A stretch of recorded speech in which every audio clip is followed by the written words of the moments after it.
When you own your own business, you can have your cake and eat it too. And when you work for someone else, that's what you get. These gators and mules are pretty much everywhere, and that's much how I started out on my own. Stick around to the end of the video, I'll show you how I did it.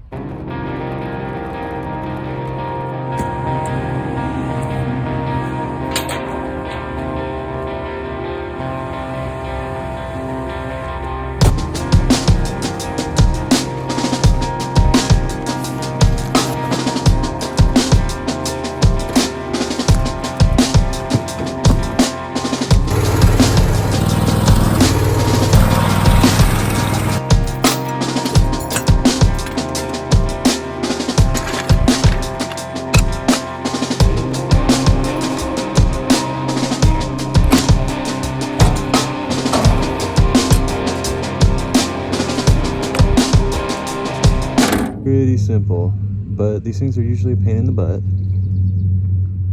But the trick is to have another wrench and hold them from the top. Right there. And one wrench there. Boom. That's how easy it is.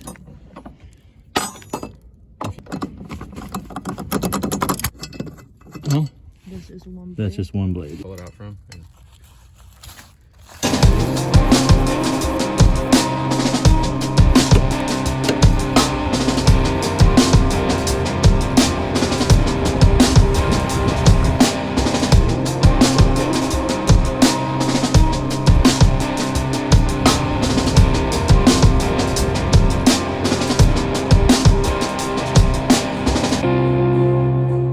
We got a call about this mower breaking a belt. So we came here because they said they had the belts. Both the belts are from a different machine. So we had to go to John Deere, about an 1.5 hour round trip. You're gonna have a lot of customers that tell you that you shouldn't charge for this time, but technically it is your time.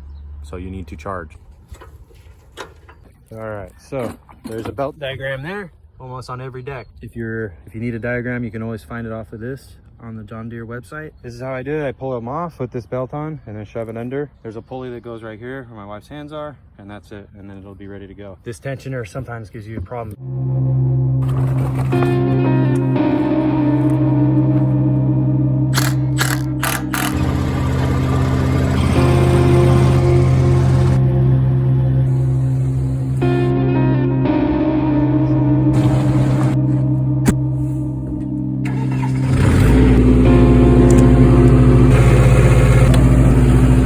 This is how it usually works. If you're working on stuff, other people will come up and ask you to fix other stuff.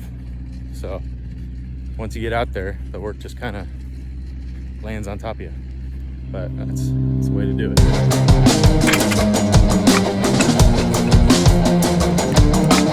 No problem here. So one for the books. Well, actually, I shouldn't say one for the books because she's usually right. It's not the differential, it's the DCT drive. And she told me. You don't know what you're talking about. I was right. She was right. You always told me, check little stuff first before doing big stuff. Part of the transmission, this thing, one of the springs in the back is completely destroyed.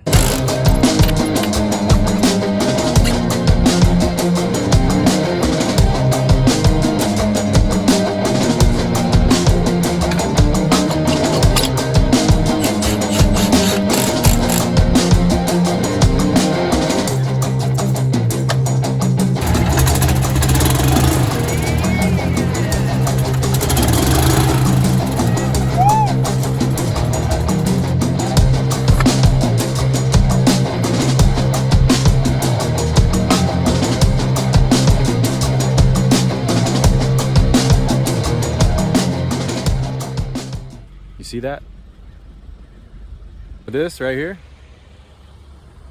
anywhere you see big fields like this, there are tractors and tractor implements all around these things. So like those right here and those right there. There's going to be a lot of work, welding and mechanic work. So basically what you do, go and you look for large fields, large properties, find the ranch manager or the groundskeeper, and you give them a card. Once you give them a card, you basically just tell them, hey, you know, I'm local, I like to fix things, and I'm looking for work.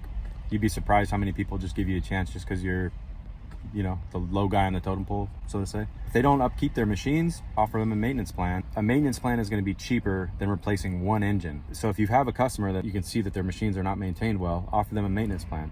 I usually go for 1 hour of labor plus whatever the gas it costs to get to the property. So if they have 4 machines, I'll go 1 hour per machine, and then like a $50 to $75 gas charge depending on how far they are.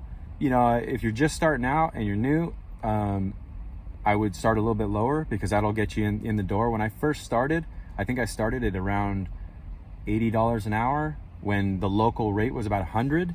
Now the local rate's like 150 to 200, and I'm in the 120 to $150 range. Come on, man, smash that like button. You know you want to. Tap the button. Tap the button.